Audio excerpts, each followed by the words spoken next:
स्वनाम धन्य बाबा साहब भीमराव अम्बेडकर की आज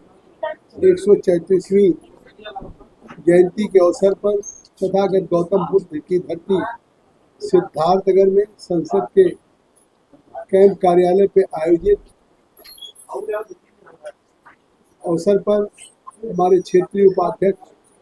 श्री संजू राय जी, नगर पालिका सिद्धार्थनगर के चेयरमैन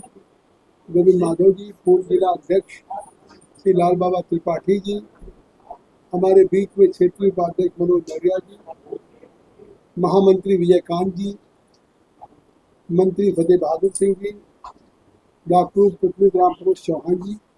और तमाम बड़ी संख्या में लोग उपस्थित हुए। सभी ने एक संकल्प लिया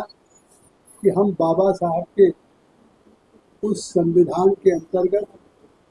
भारत के यशस्वी प्रधानमंत्री नरेंद्र मोदी जी के द्वारा और उत्तर प्रदेश के मुख्यमंत्री योगी जी के द्वारा चलाए जा रहे समता मूलक समाज के लिए उन योजनाओं को गांव-गांव तक लागू करने में अपना योगदान देंगे और आने वाले 14 अप्रैल से 30 अप्रैल तक हम गांव के प्रवास में भी जाएंगे। वहाँ बाबा भीमराव अम्बेडकर के व्यक्तित्व और कृतित्व पर और उनके द्वारा जो संविधान के अनुच्छेद में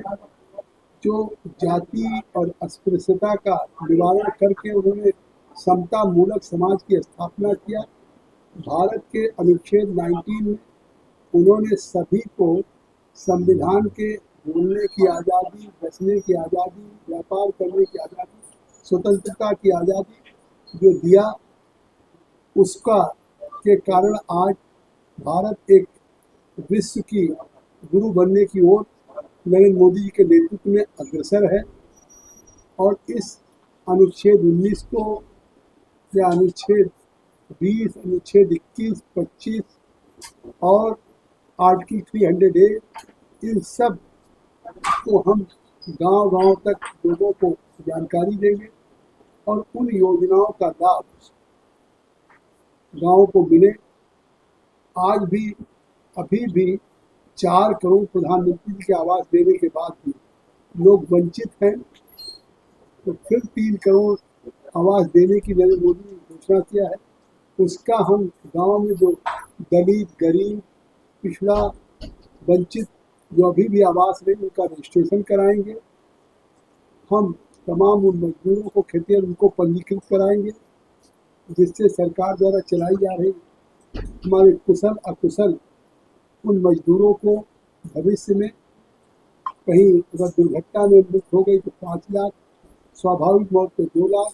विवाह के लिए पैसा, इस तरीके की सारी योजनाओं को हम प्रवास करके गांव तक पहुंचाने का काम करेंगे। लेकिन आज जो बाबा साहब अम्बेडकर ने संविधान दिया उससे इतर वेस्ट बंगाल में ममता बनर्जी के नेतृत्व में जो तृणमूल कांग्रेस की सरकार चल रही, आज वहाँ पे जिस तरह से तुष्टीकरण हो रहा है, अल्पसंख्यकों को एक वक्फ बिल के विरोध के नाम पे स्टेट स्पॉन्सर्ड हिंसा हो रही है, इसमें बस्तियों पे हमले हो रहे हैं और पिता पुत्र को खींच के घर से हत्या कर दिया गया। पुलिस मुख दर्शक थी, हाई कोर्ट ने जब पैरामिलिट्री कहा उस पर हमला हो रहा है। तो एक राज्य के संरक्षण में निश्चित तौर से ये विषम परिस्थितियाँ हैं। हम मांग करते हैं राष्ट्रपति जी से कि वहाँ पर राष्ट्रपति शासन लगाया जाना चाहिए, क्योंकि आज भारतीय जनता पार्टी नरेंद्र मोदी के नेतृत्व में इस संविधान को अखंड रखने के लिए, संविधान को उनकी सुरक्षा के लिए हम संकल्पित हुए। सर जो है बाबा